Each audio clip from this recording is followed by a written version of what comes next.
샬롬, 살아있는 갈대 2권 17번째. 이란이 말했다. 그의 눈길이 방을 나서는 아들의 뒷모습을 쫓았다. 모스크바보다 좋은데, 시샤가 말했다. 그는 도시 위쪽의 낮은 언덕에서 궁궐이며 공원과 대로 그리고 커다란 대학 건물과 신식 백화점들을 내려다보고 서 있었다. 시내에 들어서기 전에 한번 보라고 양이 거기에 데려간 것이다. 모스크바에 가본 적 있어? 한번 학교에서 졸업여행을 간 거야. 모스크바도 참 좋은 곳이지. 하지만 그가 오른손을 들어 한번 휘저었다. 돌아가야 할지 여기 있어야 할지 아직 모르겠어. 양이 말했다. 여기서 지내. 최소한 우리를 잘 알게 될 때까지만이라도 말이야.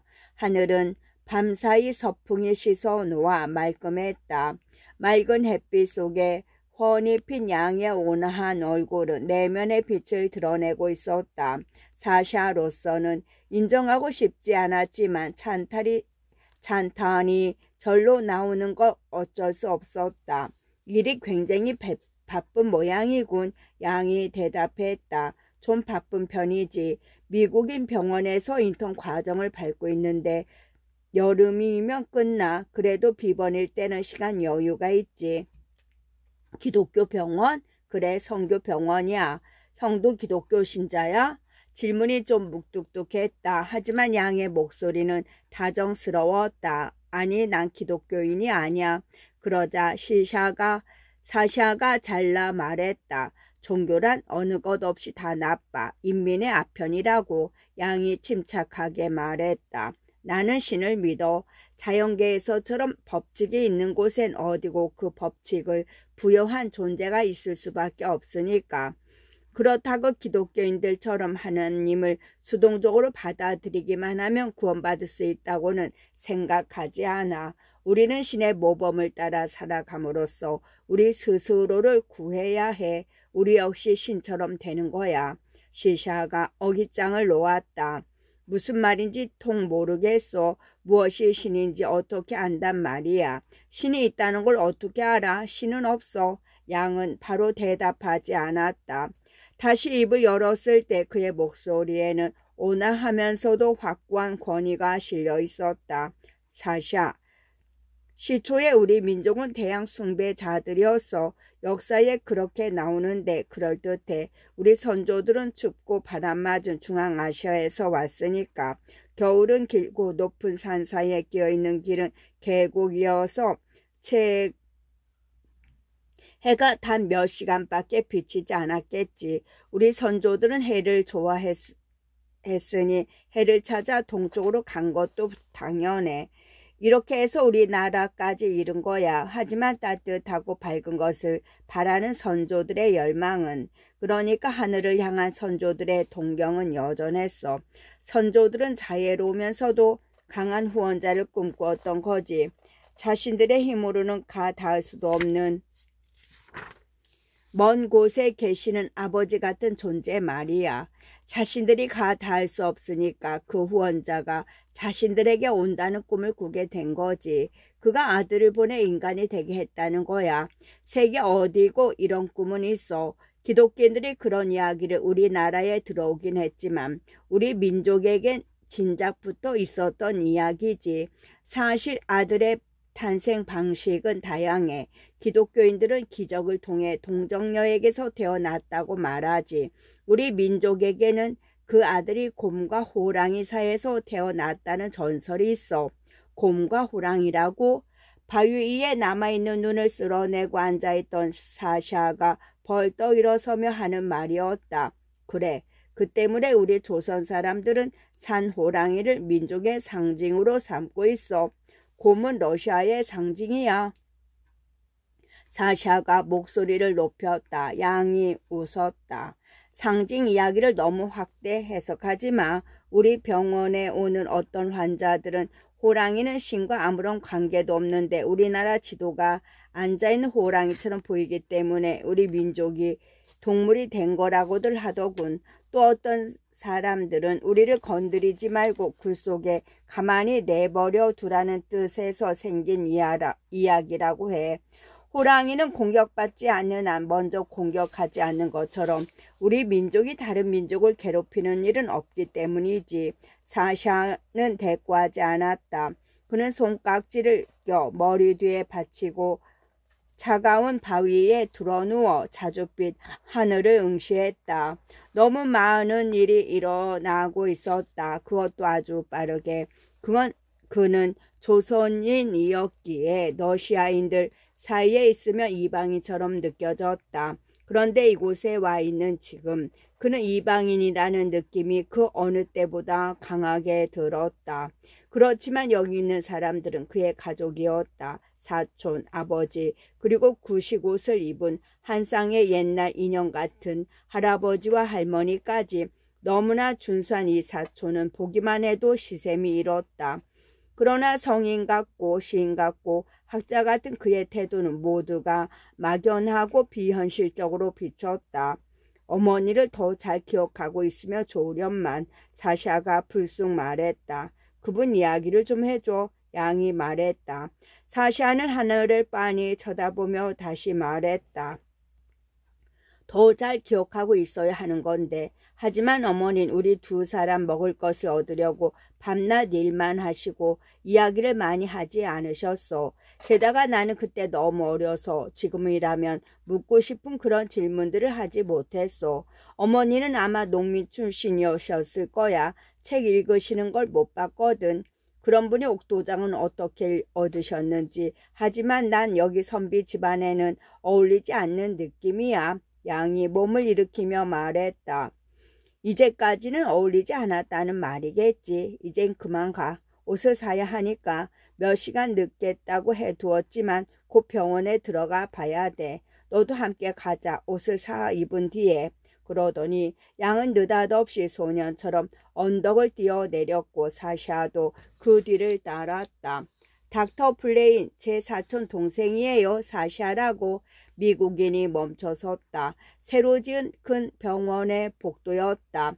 사촌이 있는 줄은 몰랐군요. 그가 손을 내밀었다. 사샤가 보고만 있자 양이 웃었다. 동생이 미국인을 만나는 게 처음입니다. 샤샤, 너도 손을 내밀어. 이렇게 사샤가 손을 내밀어 따뜻하고 힘있는 외국인의 손을 잡았다. 미국인이 양에게 물었다. 김 선생, 어제 가래침 배양 검사는 했습니까? 그 여자 환자 오늘 아침에 열이 심해졌어요. 네, 검사기록은 선생님 책상에 두었습니다. 알았어요. 그가 서둘러 자리를 뜨자 두 청년도 걸음을 옮겼다. 사샤는 병원이라는 곳에 와 보기는 생전 처음이었지만 사실대로 말하기에는 너무나 자존심이 강했다. 청소년 병동에 다다를 때까지 그는 모든 것을 처음 보면서도 그런 것쯤은 다 안다는 듯한 태도를 취했다. 양이 말했다. 내가 있는 특별 병동이야. 난 이 사람들을 담당하고 있어. 모두가 공장이나 정치 투쟁에서 다친 사람들이야. 투쟁? 사샤가 소리쳤다. 양이 말했다. 많이 일어나고 있어. 우리는 지하 전쟁을 치르고 있어. 이 환자를 예를 들면 그는 17, 8 정도 되어 보이는 수척한 소년이 누워있는 침대 곁에서 발길을 멈추었다. 넌 어쩌다가 다쳤지, 유신이? 전 학생이에요. 선생님, 우리 학교는 공장 노동자들과 동맹 파업에 들어갔죠. 그 사람들은 일본인 노동자들이 받는 임금의 반밖에 받지 못하고 있습니다. 우리가 시위를 하자 저들은 총검으로 우리를 공격했어요. 우리가 가진 것이라곤 총 대신 어깨에 둘러맨 몽둥이뿐이었죠. 우리에게 총은 금지되어 있었으니까요. 이에는 머리가 깨지고 오른팔이 부러졌어. 갈비뼈도 3대나 부러지고 오른쪽 엉덩이에서는 살점이 떨어져 나갔지. 침대를 돌면서 양이 한 사람 한 사람 입원한 경위를 이야기해 주었다. 한 침대에 누워있던 남자가 위급한 상황에 빠지자 양은 간호사를 시켜 피하 주사를 놓게 하고 윗사람을 불렀다. 하지만 시간이 너무 늦었다. 남자는 곧 숨을 거두었고 양은 시트로 그를 덮어주었다. 저 사람 정체는 아는 사람이 없어. 다시 밖으로 나왔을 때 그가 사샤에게 말했다. 지하 운동하는 사람인데 자기 이름이든 다른 사람 이름이든 아무 이름도 되지 않는 거야. 그 사람 동료들은 그가 죽은 걸 어떻게 알지? 사샤가 물었다. 이미 알고 있을 거야. 그가 맡았던 일은 지금쯤 다른 사람이 하고 있을 거야. 연추는 고향집에 돌아온 몇 달 동안 하는 일 없이 시간만 보내고 있는 것처럼 보였다. 그것은 한편으로는 일경의 눈을 속이기 위함이었고 또 한편으로는 앞으로 할 일을 결정할 시간을 벌기 위함이었다. 또 오랜 세월 위험과 시련 속에서 지낸 뒤라 지쳐있는 것도 사실이었다. 그는 샤샤와 함께 남쪽으로 걸어 내려오는 동안 관절통에 시달렸지만 그런 이야기는 입 밖에 내지 않았다. 감시당하고 있다는 걸 알기 때문이었다. 그는 이제 전쟁이 연합국 쪽의 승리로 끝나기를 기다리면서 다시 지필에 전념하기로 마음을 정했다. 미국이 그 거대한 국가 조직을 동원하고 있으므로 승리는 틀림없을 것이기 때문이었다. 오래전 러일 전쟁이 끝나자 일본은 자기네 구미에 맞지 않는 조선 신문들을 금한 바 있었다.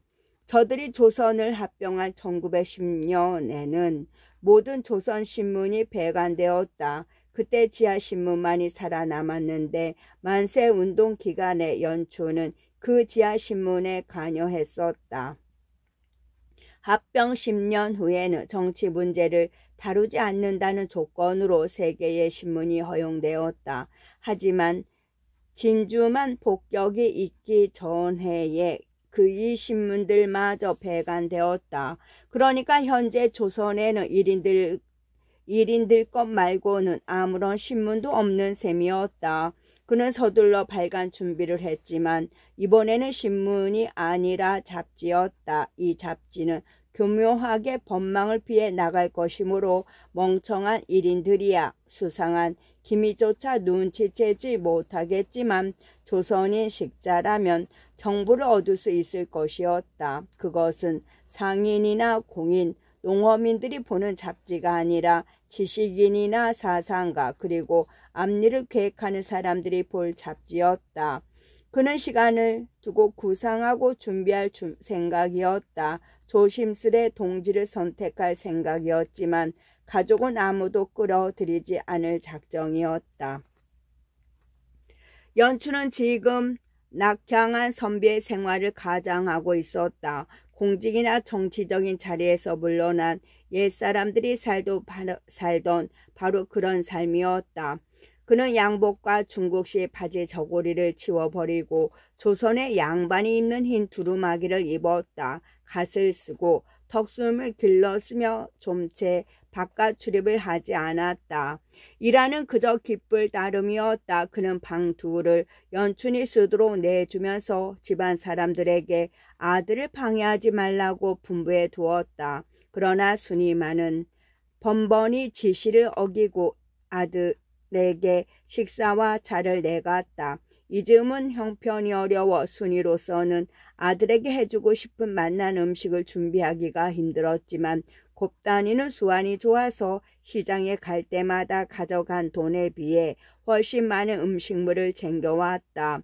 그럴 때면 순이는 아무것도 묻지 않았다. 이 시절에 도둑질도 권리였고 거짓말은 필수였다. 집안은 새로 온 2 사람을 중심으로 돌아갔는데 그들이 애써 정치에 무관심한 척하고 있었으므로 밖에서 볼 때는 모든 일이 순조로워 보였다. 일한으로서야 이런 상태가 변했다. 나이가 나이인지라 그는 이제 과거 속에서 살고 있었던 것이다. 그는 전형적인 조선인으로서 타협적이고 온건했으며 쉽게 체념했다. 말로 나타낼 수 없는 일이 있으면 옛말을 인용해 해결하는 경우가 나날이 늘어갔다. 그는 웃는 얼굴에 짐 뱉으랴 같은 속담이나 복수는 하룻밤을 넘기지 못한다 같은 격언을 들먹였다. 게으른 하인이나 빈둥거리는 소작인들을 꾸중한 데짜 몇 마디 부드러운 말뿐이었다. 그저 감나무 아래서 감 떨어지기만 기다리는 사람은 아무리 오래 기다려도 먹을 걸 얻지 못한다는 말이 고작이었다. 그는 하루 대부분의 시간을 잠으로 보냈다. 금방 잠들었다가 금방 깨는 노인네들 특유의 선잠이었다. 순이만은 자지도 쉬지도 않았다. 그녀는 늙어가면서 아주 깡말랐지만 워낙 균형 잡힌 골격이라 얼굴과 못놀림에서 힘을 느낄 수 있었다. 그리고 목소리만은 변함이 없었다. 누굴 꾸짖을 때나 인자하게 대할 때나 늘 밝고 힘찬 것이 그녀를 보지 않고 목소리만 듣는다면 젊은 여인네로 착각할 정도였다. 젊은이들도 이 새 어른 밑에서 자기 나름의 삶을 살고 있었다. 연초는 두 젊은이의 차이가 의사소통 능력에 있다고 생각했다. 사시아는 다른 사람에게 자신을 설명하지 못했고 다른 사람이 하는 이야기도 그저 말 그대로밖에는 이해하지 못했다. 하지만 양은 완전히 이해했다. 그의 내부에는 천재가 있었고 그것이 그와 모든 사람들 사이에 빛의 통로를 만들었다. 그는 구태여 말을 할 필요가 없어 보였다. 그가 다른 사람의 감정이나 사상 아니 존재 그 자체를 온전히 이해함으로 상대방 역시 그에게 신뢰를 보냈기 때문이었다. 그것은 불가에서 말하는 깨달음이었으니 양이 만약 불제자였다면 고승이 되었을 게 틀림없고 만약 티벳 사람이었다면 환생한 달라이 라마라 할 것이었다. 양과 샤샤의 이런 차이로 말미암아 양은 마치 태어날 때부터 이미 자신의 산을 올라버린 것처럼 평화 속에서 그리고 유별나게 고투하는 기색 없이 살아가는 데 반해 사샤는 자기 내부에 갇혀 자신을 속박하는 완고한 기질에 맞서 싸우면서도 자기 자신을 넘어서지 못했다. 그러나 연초는 아쉬웠다. 어린 시절 양이 자신을 알아보던 때의 그 즐거움이 되살아나질 않는 것이었다. 양은 그에게 마음을 열어놓고 있었고 늘 대화를 나누거나 도와줄 자세가 되어 있었다. 하지만 그때의 그 특별한 순간은 다시 오지 않았고 연추는 마치 승천이나 기다리는 듯 그 순간을 기다렸다. 조상 대대로 살아온 집의 아늑한 방에서 연추는 이제 국내뿐만 아니라 해외까지 닿을 수 있는 연락망을 짜기 시작했다. 그의 목적은 두 가지였다. 첫째는 조선인들로 하여금 승전에 대비하게 하여 일본이 쫓겨가면 곧바로 기능을 수행할 정부를 갖추게 하려는 것이고, 둘째는 다른 나라, 특히 미국에 있는 동포들을 분발시킴으로써 승리를 촉진하려는 것이었다. 마음 한구석에는 러시아에 대한 경계심이 자리하고 있었다. 러시아는 수백 년 동안 조선의 해안과 산지에 감추어진 귀중한 광물들, 어장들, 그리고 유속 빠른 강과 좋은 항만 조건들을 탐내왔다. 그런 혁명이 일어났다 해서 러시아의 본질까지 변했다고는 생각하지 않았다. 그 나라의 야욕은 굶주린 이들의 새 정권에 의해 오히려 날카로워지고 강화되었을지도 모를 일이었다. 그들의 조상은 아사지경의 농민들이었다. 이제 그들이 살찌고 부유해질 차례가 왔다는 것이었다. 연춘이 자신의 원대한 목표를 달성하려면 어찌해야 하는가? 그는 이 문제를 놓고 오랫동안 고심했다. 그는 너무나 잘 알려져 있었기에 지하의 핵심 인물들이 그가 집에 돌아왔음을 알고서 선이 닿기만을 기다리고 있는 것이 확실했다. 연춘이 돌아왔다는 것을 그들이 알고 있다는 작지만 중요한 징표들이 많이 있었다. 벽과 대문에 그려진 투박한 대나무 그림이 눈에 띄었고, 또 일상생활용품 가운데 어떤 것들은 대나무라는 이름을 얻었다. 그리고 봄과 성장을 노래한 시들이 거리에 나붙었는데 그의 이름을 직접 언급한 시는 하나도 없었지만 어떤 것들은 살아있는 과 살아있는과 괄대라는 낱말을 사용하고 있었다. 하지만 그는 계속 침묵을 지켰다. 일제 관원이 그런 상징을 파악하고 있으며 그가 어디 있는지 알고서 감시하고 있다는 것을 잘 아는 까닭이었다. 몇 달이 지나면서 그는 누군가의 도움을 받아야 한다는 결론을 내릴 수밖에 없었다. 그러나 섣불리 일을 처리하여 목숨을 위태롭게 하거나 자신의 목적에 대한 희망을 잃는다는 것은 어리석은 짓일 것이었다. 그래서 생각하는 시간을 더 가진 후 결코 썩 내키진 않지만 양과 상의하기로 결심했다.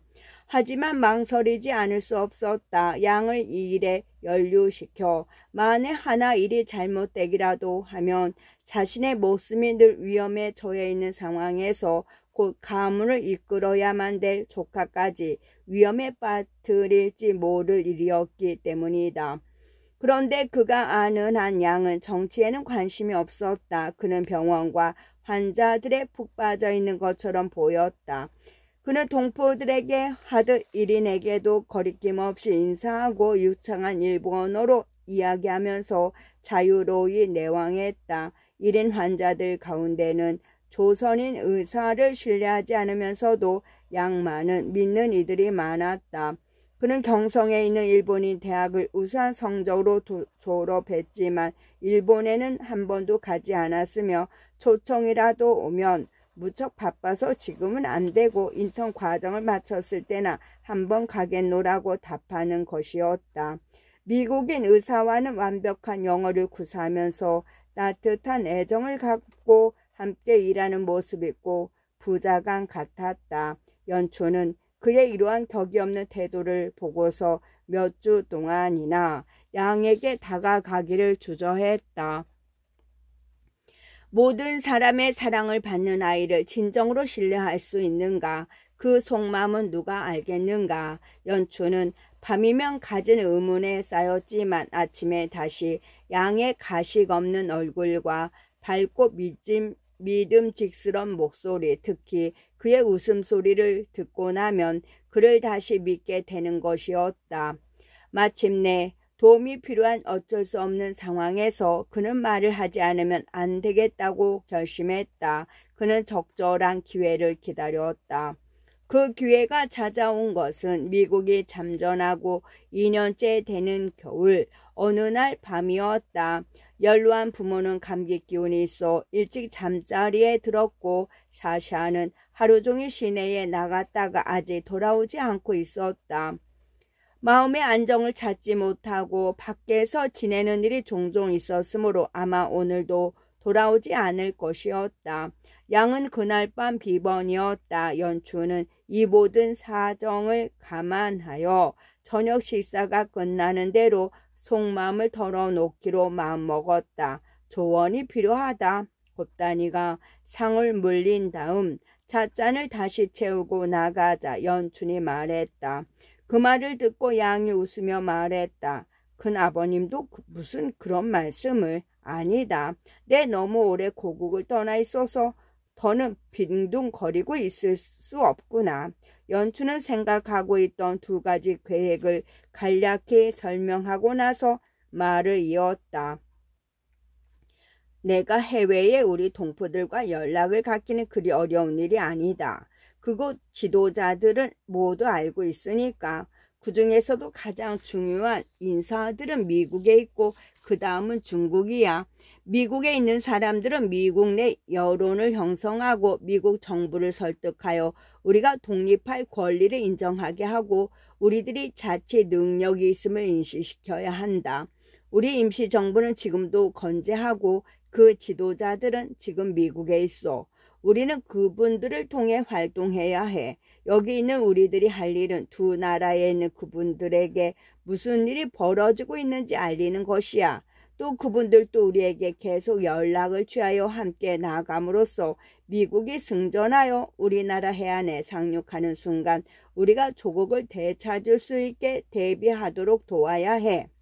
놀랍게도 양은 완전히 딴 사람이 되어 있었다. 그 순간이 되돌아온 것이었다. 갓난 아기 쪽에 연춘을 알아보던 그 순간 얼굴은 환하고 두 눈은 빛났으며 내부에서 전기 같은 힘이 뻗쳐나왔다. 그는 손을 내밀어 연춘의 손을 움켜잡으며 소리쳤다.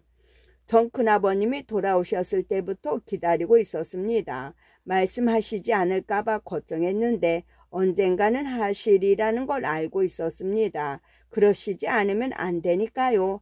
연춘은 한편 놀랐고 매우 기뻤으나 조금은 두렵기도 했다. 이것이야말로 그가 고대해왔던 것이고 그에게 필요한 것이었다. 두 사람은 오래도록 이야기를 나누었다. 양은 자신의 차 있으면서도 겸손했고 이해가 빠르고 명석했다. 그는 중국에서의 자신의 생활에 대해 이제야 털어놓는 큰 아버님의 긴 이야기를 귀 기울여 들었다. 연춘은 그곳 혁명가들과 어깨를 나란히 하고 마음을 다해 싸웠던 일, 전략 전술을 익혔던 일, 집필 활동과 인쇄를 계속해하던 일, 그리고 그 뒤 잔인함과 새로운 폭군들에 대한 두려움에 떠밀려 그 나라를 떠난 일들을 들려주었다. 연춘이 결론을 내렸다. 그저 한 나라에 새로운 권력이 등장한다고 해서 자유가 보장되는 건 아니다. 우리는 그런 세력에 대비할 필요가 있어. 아직은 우리의 오랜 적국들에 대한 의심을 버릴 때가 아니야. 하지만 내가 미국을 믿고 있는 건 사실이다. 지금으로서는 우리의 우방이 될 수 있는 유일한 나라로 볼 수밖에 없다. 저들도 우리를 배신했었지. 맞다. 하지만 그것은 모르고 한 일이지 탐욕의 소치는 아니었어. 아마 지금은 알고 있을 게다. 모르고 있다면 우리가 일깨워줘야지.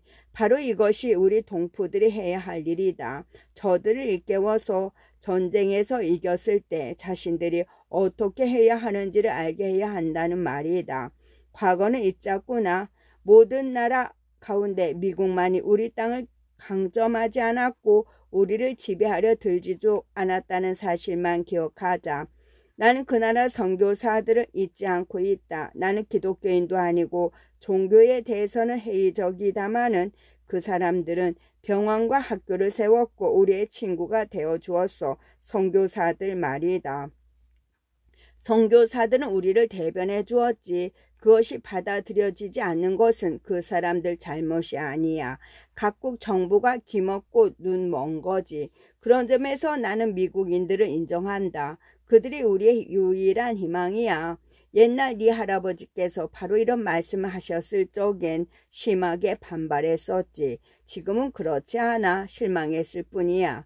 전후에 우리가 당면할 세상에도 똑같은 적이, 똑같은 지배욕이 존재하리라는 것을 깨달았기 때문이야. 우리에겐 친구가 필요해. 우리의 유일한 희망은 미국이다. 무엇보다 우린 미국에 갈 사람을 찾아야 한다. 그것도 곧. 양은 그의 이야기를 조용히 듣고 있었고 연춘은 다시 한번 그가 완벽하게 이해했다는 느낌에서 오는 즐거움을 맛보았다. 그 느낌이 너무 강렬해서 그는 말할 필요도 없었던 듯한 착각을 일으킬 지경이었다. 그것은 기이한 느낌, 분석할 수도 다른 것과 비교할 수도 없지만 그의 내부의 속속들이 배어든 그런 느낌이었다. 양이 말했다. 우릴 도와줄 수 있는 사람이 있습니다. 여자입니다. 그는 여기서 잠시 멈추었다가 큰 아버지의 찻잔을 채우고 자기 잔도 채운 다음 다시 말을 이었다. 몇 달 전이었다면 그 여자를 아주 큰 아버님께 주저하지 않고 데려왔을 겁니다. 지금은 망설여져요. 연춘이 조심스레 이야기를 끌어나갔다. 젊은 여성이냐? 매우 젊죠. 예쁘니? 아주 예뻐요. 친구니? 아니면 그 이상? 저와의 관계는 묻지 말아 주십시오. 그 처자가 어떤 사람인지만 이야기로 하지요. 그럼 어떤 사람이지? 연춘은 등을 기대 편한 자세를 취하고서 시선을 양의 얼굴에 고정시켰다. 그때 양의 얼굴에서 언뜻 어두운 그림자를 본 것 같았다. 이름나 무용수입니다. 무용수? 연춘이 소리쳤다. 목소리에 그의 생각이 묻어나고 있었다. 무용수라. 그런 여자를 어떻게 믿을 수 있단 말인가. 무엇보다도 양이 다른 사내들과 다를 바 없다는 게 있을 수 있는 일인가. 평온하고 아름다운 이 아이의 얼굴은 단지 우연히 타고난 것에 불과하다는 말인가. 양이 미소 지었다. 큰 아버님께서 무슨 생각을 하고 계신지 압니다. 그 여자가 아니라면 저도 같은 생각일 거예요. 하지만 그 저자는 단순한 무용수가 아닙니다. 대단한 여성이지요. 어떻게 해서 알게 됐느냐? 연춘이 물었다. 2년 전에 우리 병원에 왔어요. 북경에서 왔대요. 그 저자는 한쪽 부모가 일본이었기 때문에 중국인들이 스파이 혐의로 체포해 고문을 했답니다. 일본인의 자식이라고. 또 한쪽 부모는 영국인이고요. 그 여자의 할아버지는 중국에 나와 있던 영국 외교관이었는데 아름다운 만주 처녀와 사랑에 빠졌더랍니다. 그 처녀는 어느 왕자의 딸이었대요. 두 사람은 목숨을 부지하기 위해 중국을 탈출했지요. 두 사람은 영국에서도 받아주지 않자 파리로 갔는데 거기서 마리코 어머니가 태어났어요. 일본이라는 건 무슨 이야기냐? 연춘이 캐물었다. 양이 대답했다. 그 저자 아버지죠. 그분은 베를린 주재 일본 대사였는데 어느 휴일에 파리에서 그 여자 어머니를 만났답니다. 두 사람은 결혼을 해서 일본으로 갔고 마리코는 12살 때 부친이 일본 왕의 특사로 발견될 때까지 거기서 자랐어요. 마리코는 5개 국어를 똑같이 잘하지만 무엇보다도 예술가예요. 여자가 아니라 예술가라. 연춘이 다음 질문을 던졌다. 그런데 조선엔 왜 온 거지? 일본인 극장에서 춤을 추고 있어요. 어떻게 해서 그 저자가 우리에게 도움이 된다는 것이냐? 마리코는 공연차 미국에 갈 예정이에요. 그 저자를 믿니? 제 자신만큼요. 연춘은 깊은 한숨을 내쉬었다. 그가 이제까지 아는 무용수라고는 중국과 만주의 농민들을 상대로 한 공산당 선정극에서 춤추던 소박한 아가씨들 뿐이었다. 자신의 냉소적인 데가 없지 않아 있지만 여자에 대해서는 아는 것이 없었고 조선 사람이면 다 그리 생각하듯이 그 역시 무용수는 가장 저속한 여자라고 생각했다. 양의 마음을 상하게 할까봐 이런 생각은 입 밖에 내지 않았는데도 양은 마치 그런 이야기를 들은 것처럼 대답했다. 큰 아버님은 우리의 대의에 너무나 열중하고 계셔서 세상이 변하는 것 느낄 겨를이 없으셨겠지요. 분명히 말씀드리지만 마리코는 아름다울 뿐만 아니라 기품까지 갖춘 여성이에요. 많은 남자들이 그 저자를 쫓아다니는 건 사실이지만 믿을 만한 사람인 것도 분명합니다. 그 저자에 대해서는 네 말을 믿을 수밖에 없구나. 나로서는 판단을 내릴 수 있을 것 같지 않아. 양이 대꾸했다. 많은 사람의 신임을 받고 있기도 해요. 그 여자라면 수상이며 왕들도 믿고 이를 맡길 정도예요. 귀 기울여 들을 줄 알고 비밀을 지키지만 그렇다고 누굴 편드는 게 아니에요. 그런 훌륭한 저자라면 나도 한번 만나보고 싶구나. 연춘이 묵뚝뚝하게 말했다. 양이 처음으로 망설이는 빛을 보이다가 천천히 말했다. 그건 별로 어렵지 않을 겁니다. 그 저자도 큰 아버님을 뵙고 싶어 하니까요. 마리코도 다른 사람들처럼 어디서 큰 아버님 말씀을 들었는지 벌써 여러 번 여기 데려와 달라고 정하더군요. 이건 비밀로 해야 합니다. 그 저자는 총독의 신임도 얻고 있으니까요. 연춘은 가슴이 서늘했다. 그런 여자를 어떻게 믿으란 말인가. 그때 양이 말했다. 곤란한 일이 한 가지 있어요. 사사가 그 여자를 사랑하고 있어요. 연춘이 소리쳤다. 사사가? 여자 쪽에서는 양이 신중하게 대답했다. 사랑하지 않는다고는 하지만 태도를 보면 꼭 그렇지만도 않은 것 같아요. 아마 어중간한 감정이겠죠. 그건 결코 사랑은 아닐 겁니다. 사샤는 충동적이고 끈질기죠. 대단히 잘생겼고 충동적이고 끈질기다. 나는 그 아이를 잘 몰라. 연춘이 나지게 말했다. 끝.